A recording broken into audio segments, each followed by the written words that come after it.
Hi everybody, this is Lynn from Creative Concept Crafts with a series of designer bags that I'm creating.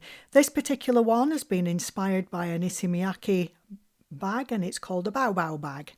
So it's a tote bag in the real thing. I've created a fold flat gift bag here and the decoration on there is exactly as it is on the design.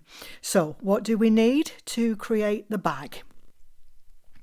We have the back and the front. The back has two lines. That allows for the fold flat. That's the front with just the single line at the bottom. We have the designer element. We have the handles. We have the reinforced pieces. Two are for the inside of the handles, one for the bottom, and that's the little decor piece that's added at the end. So I'm just going to start off by preparing what needs gluing so it can be going off. This is the handle and it will be done twice. I'm only actually showing it once here, but you need two handles for the bag. So I'm just gluing the 1/4 inch section on the handle. Both of them fold in so that they join up in the centre or near enough. Depends how accurate your folding is, but it doesn't really matter because it's inside anyway.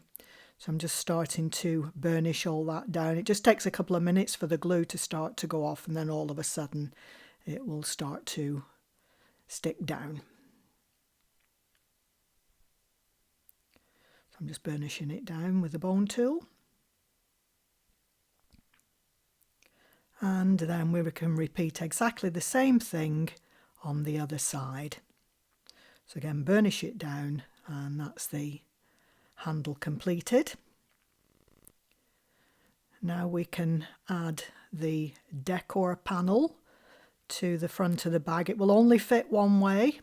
If you turn it round the wrong way, it goes over the fold line, so you know which is the right and wrong way up. It's a little bit taller than it is wide, is this bag. So again, just adding glue to all the sections. I go round, I go along the horizontals, down the verticals, and then across the diagonals. Wouldn't it be great if you could glue intricate details as quickly as this? Okay, so just placing that into position now. It's a matte layer, just goes inside of the scored lines. And then once I'm happy, just flip over and burnish everything down. Now, if you didn't want a fold flat gift bag, do two fronts, don't do the back. So you'll only have the single line rather than the double line. It's just the double line on the back that gives you the fold flat. So I've pre-scored all the lines and I'm just going to start by just burnishing those lines down. I'm going to burnish them down and then open them up to glue everything together. So that's the little tab to join the pieces together. We've got the bottom of the bag. The little piece that's still stuck out is the side of the bag, and there's 3 score lines there. That folds the opposite way to your main bag. So there's 2 diagonal lines there and a vertical, and they all fold in towards the centre of the bag. So they're folding into the wrong side of the bag. Okay? See the shape taking there, forming? Okay, now we're ready to start the bag construction. So I'm just going to add, I'm just burnishing down on the other piece now, ready. So again, on that side, that burnished lines go the opposite way to the main part of the bag. So it's coming to the inside of the bag. I think you can see the shape there. Now I'm just going to flatten it down and I can start to construct the box, the bag.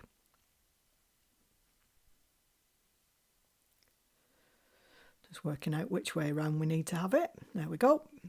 So it's the side fold onto the tab.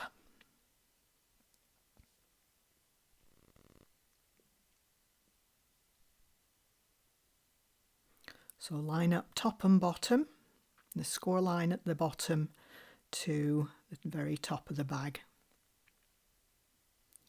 And again, once you're happy, just burnish down, and then I'll be flipping over to burnish down on the wrong side. I've used my 220 gram here. You could use a 180 on this particular design. It's quite robust when it's finished because of the reinforcements that go in it. Now at this stage you could add your handles and the internal pieces before you join the bag together.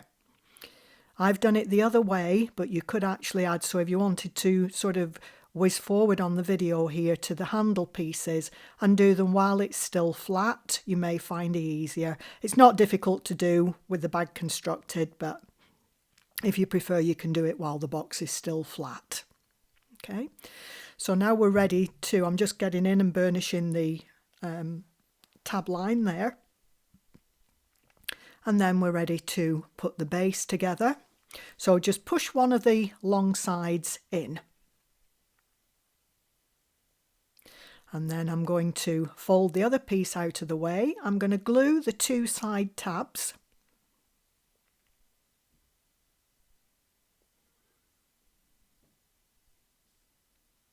Same at the other side. And then push those down. I'm just going to turn that over and just get inside, making sure everything's square at the bottom, and then burnish those side tabs down.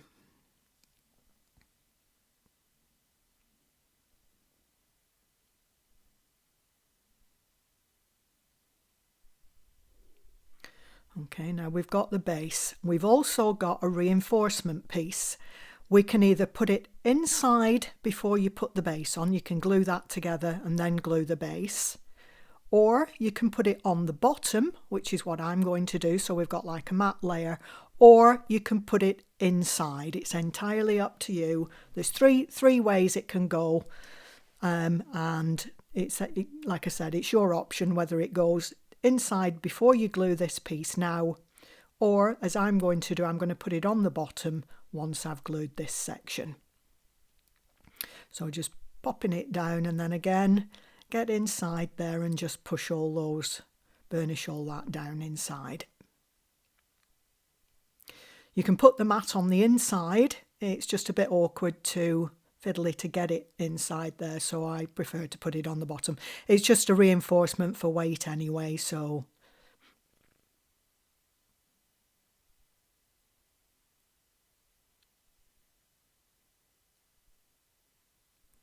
I'm just going to add that. It is a matte layer, so it's just a matter of evening out your spacing from one side to the other.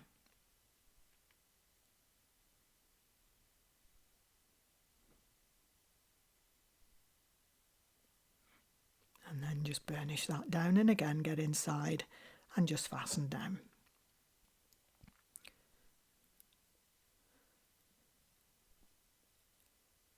So now we're ready for the handles and the insert pieces.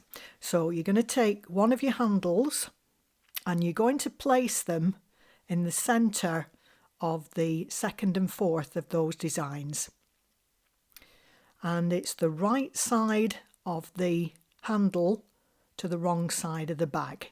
There's a 1/2 inch score line on the ends, and that's your placement. I'm just pulling this over the edge of the desk just to give me a curve to start, and I'm adding hot glue to that 1/2 inch. What I'm going to do is going to be popping that so that the right side of the handle is facing the front of the bag, and like I said, you're going to add it to the centre of the second and fourth squares, if you like, of the design, so you've something to follow there.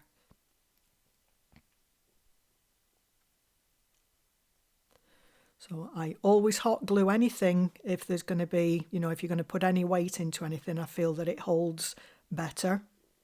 So I'm just going to repeat exactly the same thing, just turning it round so I can see where I'm popping the handle. Make sure you get it in the right place. Like I said, that will be on the second square as you're looking at it, the centre of the second square.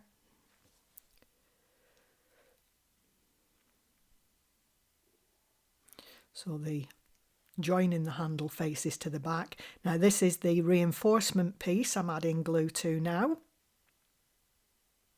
And it's a matte layer, so it will fit nicely inside.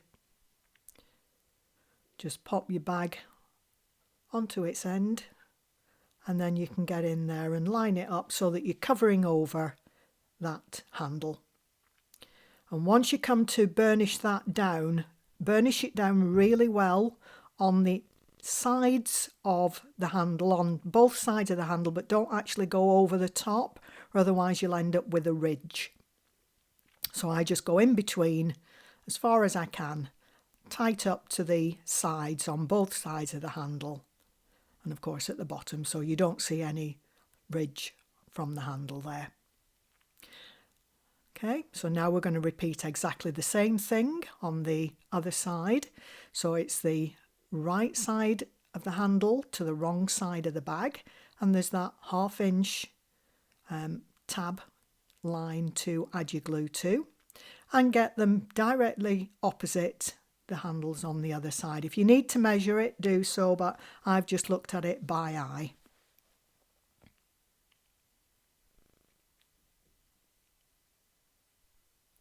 So again, adding and repeating again, we're adding that reinforcement piece inside again, being careful that you don't add to, don't burnish over the handle itself.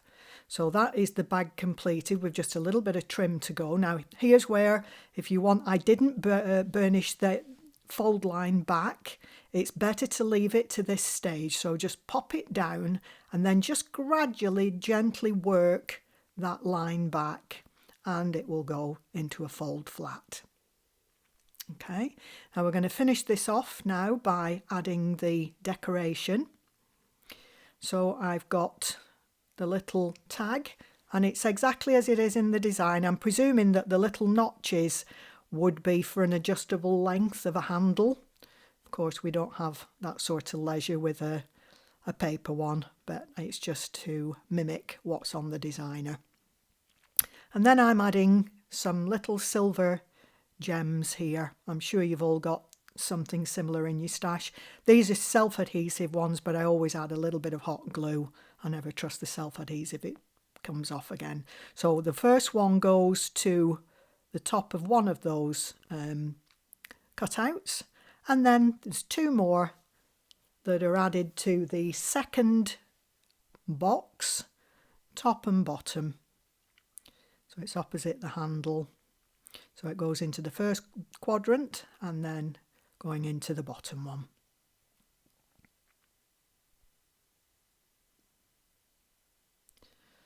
Couldn't believe the price of these designer bags. Wow, really? I think I'd rather have my version. So there's the Issa Miyake Bao Bao bag, and the original one that I did. I hope you enjoy it. Until the next time, bye for now.